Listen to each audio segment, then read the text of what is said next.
nakupenda, nakujali, nakuthamini, lakini still huioni thamani yangu. Nakupenda sana, lakini unanidharau, uniheshimu, unijali.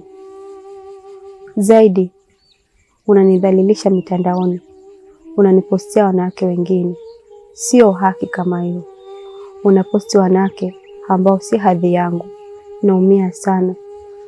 Sitaki kudanganya moyo wako, lakini pia sitaki kuzitesa hisia zako. Tatizo sio mimi, ni moyo wangu.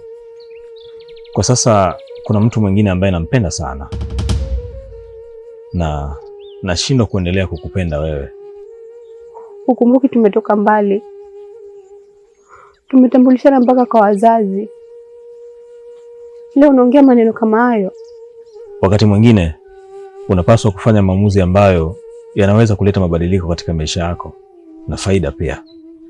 Mimi sioni faida ya kuendelea kuwa na wewe, ndio maana nimeshindwa. Ni vyema tu kila mtu aishi maisha yake.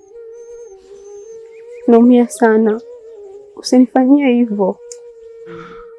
Mimi nina moyo mmoja, nawezaje kupenda wanawake wawili? Mimi sio malaya, ni mwanaume ambaye najitambua, najielewa. Sijui unanisikia?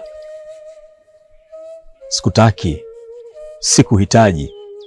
Sitaki kuamini kama haya ndiyo malipo yangu kwako. Tatizo sio mimi, tatizo moyo wangu. Kila ninapojaribu kukusahau, sikusahau.